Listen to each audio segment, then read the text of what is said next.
Bonsoir à toutes et à tous. Je suis ravi de vous retrouver pour ce journal du vendredi 27 août, préparé par les équipes de Polynésie La Première.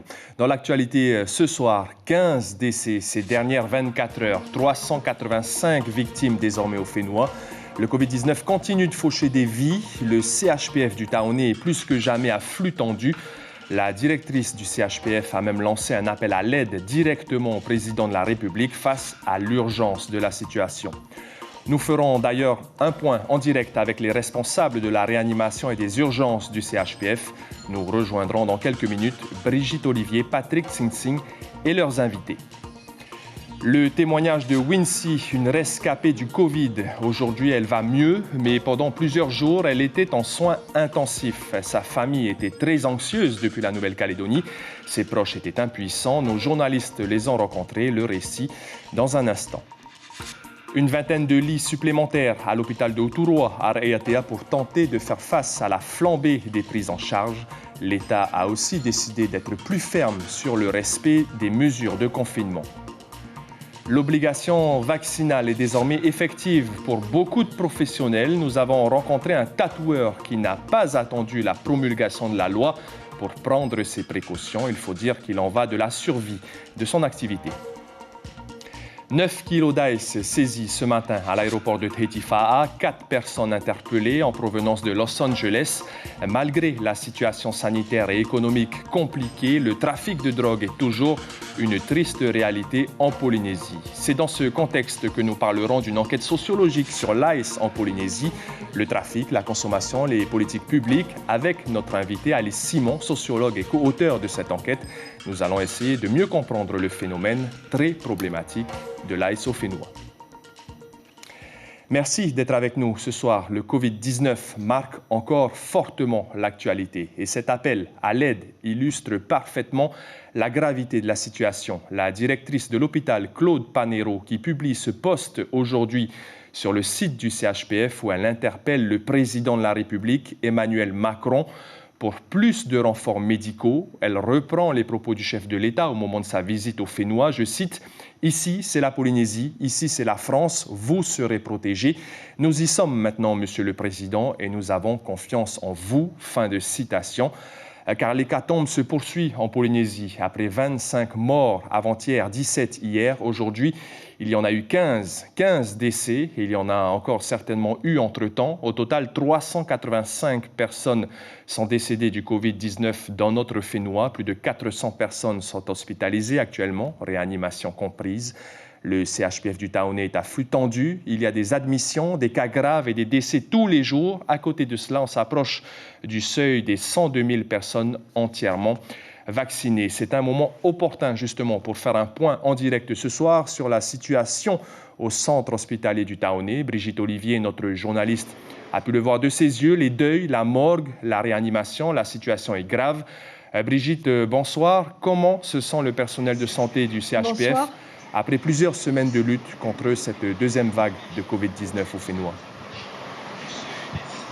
Eh bien, écoutez, Marouki, on imagine que le personnel ne se sent pas bien, évidemment, parce que tous ces morts, c'est très traumatisant pour eux. Ils n'en ont jamais vu autant. Alors, ce soir, nous avons demandé au docteur Laure Baudouin, chef du service de la réanimation, et au docteur Tony Tekuataoa, qui est chef du service des urgences, d'être là et de répondre à nos questions et à nos interrogations. Je vais commencer par le chef du service des urgences, docteur Tony Tekuataoa. Combien de personnes arrivent chaque jour dans votre service, en moyenne? Donc là, actuellement, on a à peu près une centaine de patients qui arrivent, notamment sur la filière Covid. En globalité, on a quasiment 150 patients par jour. Mais comme les flux se sont inversés depuis le début du mois d'août, ce qui nous a quand même bien alertés, c'est vraiment sur la filière Covid qu'on est dépassé. Docteur, expliquez-nous quels sont les signes d'extrême gravité. Là, il y a une patiente qui est derrière. Les ambulances n'arrêtent pas d'arriver depuis tout à l'heure. Quels sont les signes d'une extrême gravité? En fait, il faut savoir que le pronostic de cette maladie est sur le versant respiratoire. Et donc, c'est bien les signes respiratoires, notamment d'essoufflement et notamment de difficultés à la parole, qui sont effectivement des signes d'alerte d'urgence où il faut appeler le 15. Alors, On vous a envoyé des renforts, ils sont arrivés. On a entendu que Madame Panero avait demandé d'autres renforts. Pour l'instant, ceux qui sont arrivés, est-ce que c'est suffisant pour vous ? Non, clairement pas. On a fait une demande de moyens qui est bien supérieure à celle qui a été effectuée. C'est une dose homéopathique pour l'instant. Il nous faut bien plus de personnel, notamment pour la réanimation, notamment pour les urgences et surtout pour les services d'hospitalisation aussi, qui gèrent le Covid non réanimatoire. D'accord. Est-ce qu'à votre avis, le pic est atteint là, de l'épidémie ? Très difficile à dire parce que depuis le début, le Delta va beaucoup plus vite que nous, va beaucoup plus vite que toutes les mesures qu'on peut prendre et on est souvent en marge d'escalier, ce qui veut dire que parfois on sent une accalmie et puis 2 jours plus tard ça repart de plus belle. Donc c'est très difficile à dire. Docteur, il y a aussi tous les gens qui meurent chez eux à domicile du Covid.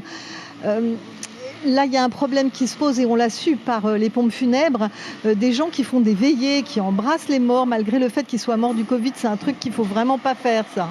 En fait, ce qu'il faut, c'est identifier les décès à domicile pour savoir s'ils sont Covid ou pas. Un défunt est contaminant pendant 48 heures, est extrêmement contaminant. Donc il faut absolument savoir, lorsque les décès sont à domicile, s'ils sont Covid ou pas. Donc il faut les tester. Et c'est vrai que la famille qui tourne autour, qui embrasse le défunt, je comprends la détresse, mais c'est de la contamination supplémentaire. Et donc des malades supplémentaires en puissance. Vous pouvez passer votre micro oui, au docteur Laure Baudouin, chef du service de la Réa. Docteur, vous nous avez déjà reçu l'autre jour en Réa. Vous avez 44 personnes qui sont en réanimation actuellement. Est-ce que vous pouvez assurer ça ? Pour le moment, on peut assurer parce que nos équipes font un énorme travail. On aurait les moyens d'ouvrir à l'heure actuelle 40 lits avec les équipes qu'on a et avec des ratios qui ne sont pas les ratios pour le Covid. Donc, et là, ce matin, on était à 46 lits et ce soir, on va encore essayer d'augmenter 2-3 lits supplémentaires pour pouvoir offrir 3 lits de plus de réanimation pour les patients qui vont arriver via les urgences ou qui sont déjà dans les services. Donc vous êtes d'accord, il faut du renfort supplémentaire. On a besoin de renfort d'autant plus qu'on a une capacité de 63 lits avec tout le matériel, mais on n'a pas le personnel pour faire tourner ces lits. Et c'est dommage parce qu'ils sont quasiment tous montés.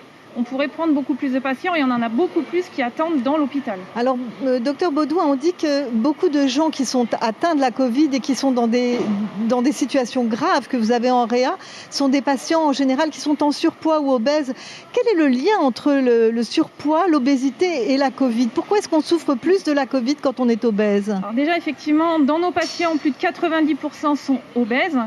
On a des petits créneaux pour marquer l'obésité. On dit qu'à partir d'un chiffre 30 que nous, on s'est calculé, c'est de l'obésité. Nos patients, ils sont tous en moyenne à 37. Donc, c'est des patients qui sont très obèses. Et l'obésité, en fait, gêne pour respirer. Parce que quand on est très fort, notre poumon, il est tout petit, tout écrasé, il a du mal à respirer. L'obésité, ça apporte des maladies comme le diabète, l'hypertension. Et l'obésité, ça donne aussi des diminutions des défenses immunitaires. Alors, il y a aussi beaucoup de gens qui ne sont pas vaccinés, c'est-à-dire en surpoids et non vaccinés. Ça n'arrange pas les choses de ne pas être vacciné. C'était bien les recommandations de la première vague, ça avait été de dire les patients obèses sont les plus à risque et c'est vraiment les patients qui doivent se vacciner parce que c'est ceux qui vont faire des formes graves de maladies, qui vont finir en réanimation, on va être obligés à qui on va apporter des supports ventilatoires qui sont invasifs. Alors je vous donne 10 secondes, là vous avez la télé devant vous, les gens qui ne veulent pas se vacciner, qui sont encore réfractaires, vous leur dites quoi ce soir ? Nos équipes, elles ont beaucoup à faire et plus on voit des patients qui arrivent non vaccinés et plus ils sont dépités, ils sont tristes de voir que la Polynésie est en train de se tuer parce qu'elle ne se vaccine pas. Le moral de vos équipes, justement, comment ça se passe ? Le moral des équipes, c'est dur pour eux parce qu'ils voient que les patients arrivent, sont dans des états catastrophiques et qu'on ne peut pas tous les sauver. Heureusement, dès qu'on a des patients qui sortent, ils sont heureux parce que ça leur redonne confiance dans ce qu'on fait et qu'on fait bien les choses. Mais effectivement, il faudrait arrêter d'avoir autant de patients qui arrivent. Vous tenez le coup tous, toutes les équipes là ensemble ? On tire le coup, mais on aimerait bien avoir des moyens supplémentaires pour faire plus, parce qu'on est capable de faire plus, mais il nous faut des personnes avec nous. C'est le message aussi que vous voulez continuer à faire passer. Oui, c'est le message. Cet événement nous rassemble au niveau des soignants. Il y a une solidarité qui est extraordinaire. Et donc, il faut féliciter tout le monde, tous les soignants de toute la Polynésie. Mais au-delà de ça, ce que je tiens à dire, c'est qu'on est en pleine catastrophe sanitaire. Et on a besoin d'aide. On a besoin d'une aide nationale. ça a déjà été dit il n'y a pas très longtemps. Voilà, on ne pourra pas s'en sortir sans, je pense. Merci beaucoup, merci. Voilà, Marouki, ce qu'on peut dire ce soir, c'est surtout, vous voyez, ces soignants nous disent on a besoin de renforts. Il faut absolument que la France nous envoie des renforts, et même autant qu'ils en envoient aux Antilles, c'est très important. Et puis, il n'y a pas de mystère, vaccinez-vous. Merci. Merci beaucoup Brigitte Olivier et Patrick Sing également à la caméra. On retiendra cette information. Le président de la République a donc été interpellé par la directrice du CHPF pour envoyer plus de renforts. On parle désormais des familles à l'étranger qui ont eu un proche touché par le virus au Fénois. Quand la distance amplifie l'inquiétude et l'angoisse, Wincy a contracté le virus. Elle a même été admise aux soins intensifs du Taoné. Aujourd'hui, elle va mieux, fort heureusement. Et en Nouvelle-Calédonie, sa famille est soulagée. Chiquita Teivadaruzes, Nicolas Suya. À l'hôpital, ils ont dû la laisser partir dès qu'elle a commencé à mieux se sentir, dès qu'elle pouvait respirer convenablement, mais elle n'était toujours pas bien. C'était il y a une semaine, le cri de désespoir d'une belle-mère en apprenant que sa belle-fille, touchée par le variant Delta, était au CHT du Taoné, en insuffisance respiratoire. Mais le pire est passé pour Wincy, 23 ans, non vaccinée et maman d'une petite fille. Il y a un mois, elle contracte le Delta en cours d'auto-école. Elle nous décrit des symptômes qui vont bien au-delà d'une simple grippe.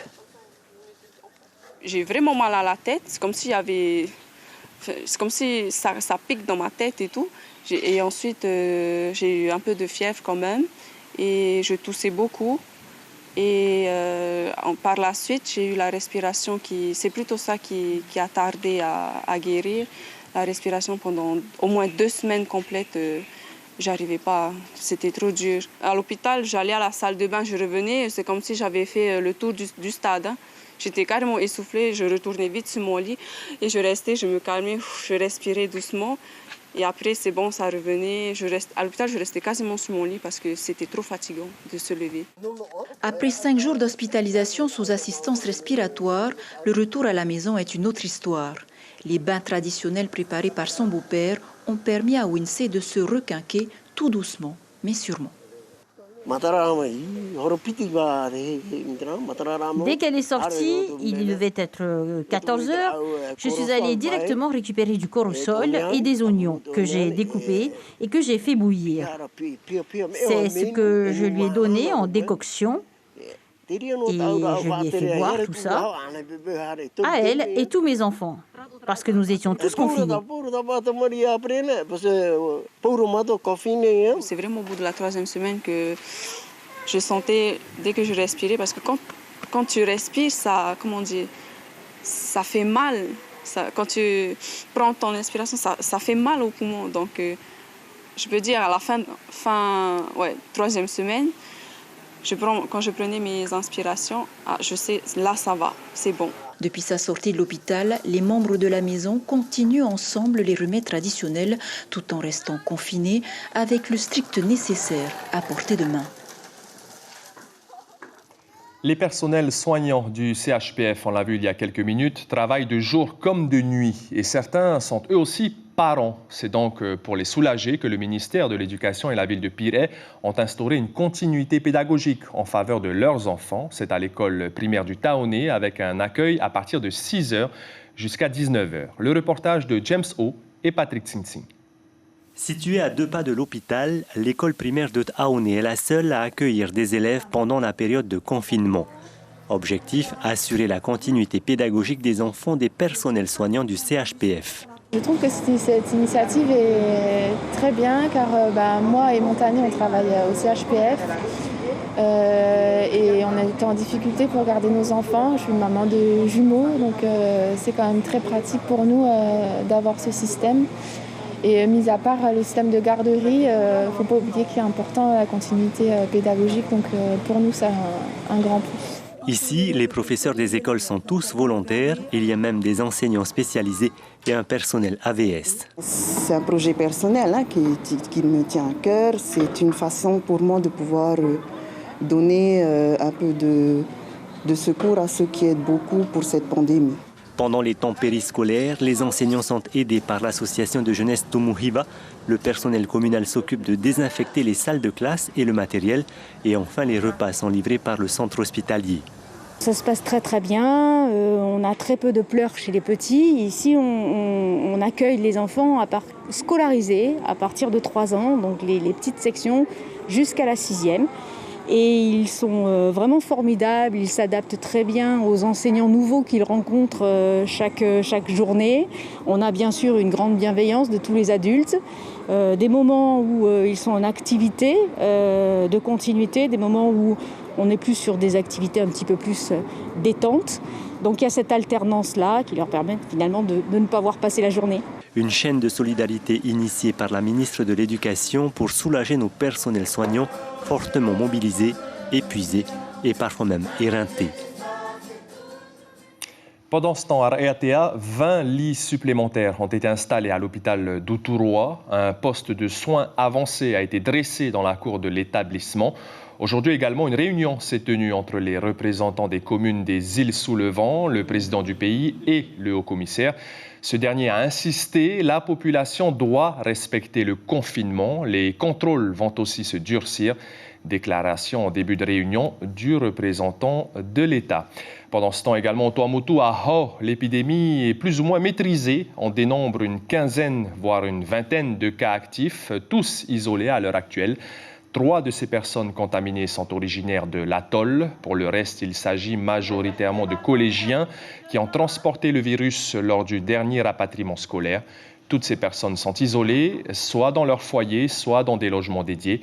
Elles sont régulièrement visitées par le personnel du centre médical, des agents de la commune et les pompiers volontaires. Tout le monde reste donc attentif à l'évolution de la situation sanitaire du côté de Hau. On fait un point avec Madame le maire. Au niveau du village, ça va, on arrive encore à maîtriser parce que il y a moins, c'est surtout au niveau du collège. Et pour les enfants internes qui sont confinés, j'ai mis à disposition, comme je l'ai dit l'autre jour, j'ai mis à disposition 2 villas, 2 maisons pour que les enfants puissent être bien dedans. Et tous les jours, les mouteuils, ils vont rendre visite aussi. Moi, je passe là-bas pour les voir et tout, pour demander si tout se passe bien et tout. Et dans les îles toujours, à Ta'a, cette fois, face à la recrudescence également des cas Covid, plus de 120 cas actifs en ce moment. Pour la première fois, un vaccinodrome a été mis en place à Hamene avec l'objectif, bien sûr, d'intensifier la campagne sur l'île Vanille. Le reportage sur place de Hitimanaki. 8 heures ce matin, les grilles du petit centre de Hamene s'ouvrent et déjà une foule de personnes de l'île entière est déjà présente pour se présenter devant les Taoté. Pas moins de 300 doses de vaccins sont arrivées dans la file d'attente. Il est devenu impératif de se protéger, une réelle prise de conscience. La vaccinodrome parce que les gens respectent un peu parce qu'il faut aller jusqu'à Patio. C'est loin et c'est vrai. Nous avons 5 districts de ce côté-ci et ils ont demandé, bon, on a fait. Et c'est vrai parce que c'est très bien même parce qu'il y a du monde qui sont inquiets. C'est très important parce que là, ça se propage le virus. C'est obligatoire maintenant de se vacciner. On est obligé de se vacciner parce que pour le travail, pour l'avenir après, je pense. Certains ont perdu un proche. Le décès date d'il y a quelques jours à peine. À domicile, alors, la parole est difficile. Je ne vais pas cacher parce qu'au début, ce n'était pas facile pour moi. Et je n'acceptais pas le vaccin parce qu'il y a 2 jours, mon père il est décédé. Et donc, je ne pourrais pas passer parce que je n'ai pas mon carnet vaccin. Les renforts sont là. Ici, les autorités ont dû faire appel à un ancien infirmier de l'île pour venir prêter main forte au personnel soignant. En tout, ils sont 3 bénévoles à être venus les aider. Plaisir de pouvoir sauver ma population. J'ai dit, maintenant, je suis prêt. Si tu as besoin de moi maintenant, je suis prêt maintenant. Je peux tout laisser. On compte aujourd'hui sur toute l'île de Ta'a 50% de personnes vaccinées. Et l'exemple marquisien, cette fois, sur la vaccination ne s'arrête pas qu'aux adultes. La preuve avec le collège de Uapou, où le principal de l'établissement a voulu donner la possibilité aux élèves qui venaient récupérer leur cahier pédagogique de se faire vacciner. Plusieurs collégiens de plus de 12 ans, accompagnés de leurs parents ou avec autorisation parentale, ont donc franchi le pas. Le principal du collège de Ouapou, Hervé Augier, est au micro de Lionel Tehamouana. On a un certain nombre d'élèves qui sont venus. On a déjà beaucoup d'élèves qui sont vaccinés. Et du coup, on est très confiant pour la suite et pour la lutte contre l'épidémie parce qu'il faut absolument qu'on puisse reprendre une activité normale dans les établissements le plus vite possible quand on sera effectivement protégés tous. Et à Ouapou, il faut savoir que près de 65% de la population est aujourd'hui vaccinée. La liste des professions concernées par la vaccination obligatoire a été publiée au journal officiel. Plusieurs secteurs sont concernés et certains des professionnels n'ont pas attendu la promulgation de la loi pour faire les choses du mieux possible au niveau sanitaire. Exemple avec Touatini, un tatoueur bien connu du Fénois. Ismaël Tahiata et Hubert Liao l'ont rencontré. Un salon aux allures de cabinet médical. Ici, chaque tatouage se fait sous haute surveillance. L'opération est quelque peu laborieuse, mais le client n'a pas le choix. Et ça commence dès l'entrée. Masque et nettoyage des mains, obligatoire. Ce n'est pas tout. Présentation du pass sanitaire ou du certificat de vaccination. Si le client n'est pas vacciné, il doit faire l'autotest. Seul un résultat négatif lui permettra de se faire tatouer. On s'est adapté par rapport à la crise qu'on traverse en ce moment et par rapport au texte que les autorités ont mis en place pour justement se protéger de ce virus. Pas d'autotest pour Dominique, il est vacciné. Son avion part demain matin. Pour lui, c'est aujourd'hui ou jamais. Tout ce qu'il y a à faire pour se faire tatouer, ça ne te décourage pas? Non, au contraire, ça me rassure plutôt. Ça, je suis sûr de repartir chez moi tranquillement. Pas malade, en tout cas pas ici. Une œuvre d'art commence toujours par une esquisse. Mais avant cette étape, Touatini a dû se vêtir d'une tenue de protection. Des fois, il y a des micro-projections qu'on ne voit pas. Justement, c'est pour se protéger, même les avant-bras. Quand tu poses des fois ta main, elle va sur le tatou, pour éviter le contact entre la peau, le sang qu'il y a sur la peau et toi. On se protège de cette manière. Depuis l'arrivée du Delta, Touatini fait la guerre aux germes et aux virus. Il s'incruste partout, sur les personnes et sur le matériel surtout. Aussi, les aiguilles, par exemple, sont à usage unique. Le matériel où on touche, on protège le papier film pour éviter en fait de contaminer par exemple la langue. Et par-dessus, on les désinfecte en même temps. Les professionnels du tatouage sont soumis à l'obligation vaccinale. Patou l'a fait, Touatini ayant été covidé puis guéri, il doit attendre encore quelques mois avant de se faire vacciner. On s'intéresse désormais à un sujet de société tout aussi sérieux, passé un petit peu aux oubliettes ces derniers mois du fait de l'actualité sanitaire. Malgré la crise, le trafic de drogue continue en Polynésie française. Ce matin, à l'aéroport de Tahiti-Fa'a, les douanes ont saisi près de 9 kilos d'ice. 4 personnes ont été interpellées à leur descente d'un vol en provenance de Los Angeles. C'est dans ce contexte qu'un rapport d'une enquête sociologique sur l'ice en Polynésie a été rendu public, le fruit d'un long travail de terrain de plusieurs mois, 150 entretiens avec des consommateurs, des trafiquants, leur entourage, des acteurs associatifs, tout cela pour mieux comprendre le trafic, la consommation et les politiques publiques. Alice Simon, bonsoir. Bonsoir. Vous êtes avec votre collègue Alice Valiergue, co-auteur de cette enquête. Vous avez effectué ensemble près de 150 entretiens avec vraiment la dimension de votre métier, la dimension sociologique sur cette consommation, ce trafic d'ice en Polynésie, l'étude d'une population, les relations, les interactions. Alors, il ressort plusieurs choses de votre enquête, mais par exemple, la majorité des personnes poursuivies pour trafic d'ice en Polynésie sont issues des classes populaires. Est-ce que vous pouvez nous en dire plus sur le parcours de ces trafiquants? Parce que vous avez même distingué des carrières, comme pour un professionnel un petit peu. Oui, voilà, en sociologie, on parle de carrière pour décrire l'évolution des personnes dans un domaine, donc y compris pour le trafic. Et on trouve pour le trafic d'ice différents types de carrières, des carrières qu'on peut nommer des carrières toxicomaniaques, qui sont des personnes qui rentrent dans le trafic en raison de leur addiction, et des carrières commerciales qui sont des personnes qui rentrent dans le trafic plutôt pour se faire de l'argent.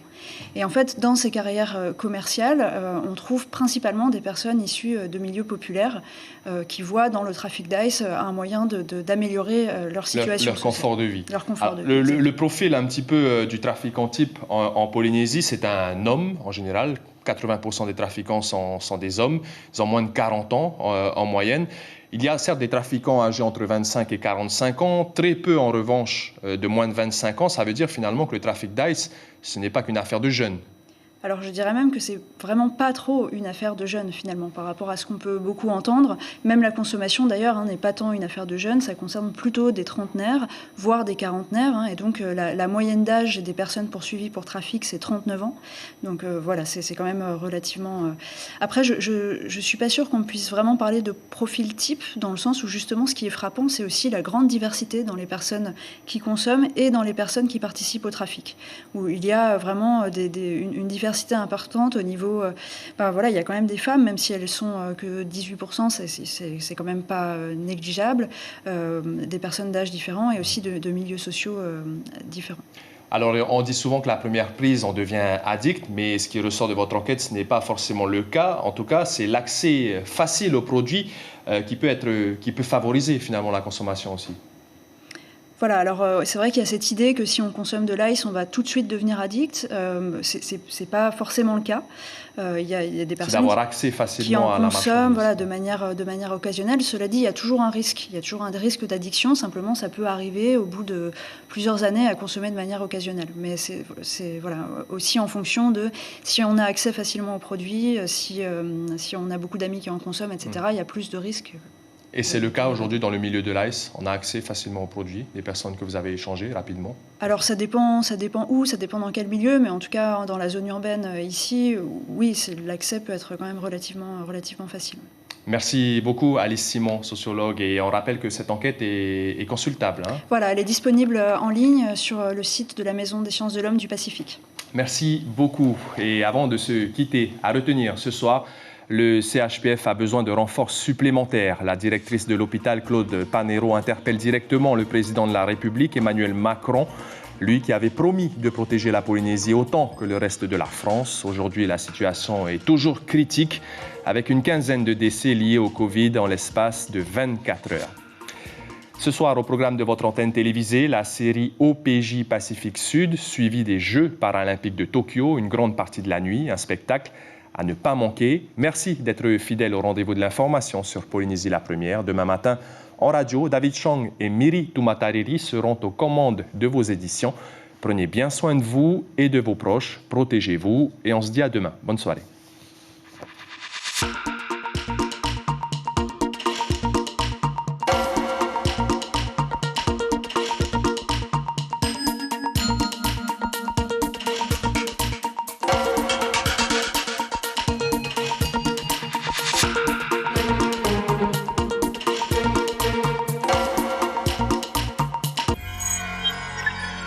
Retrouvez ce programme en replay sur notre site internet.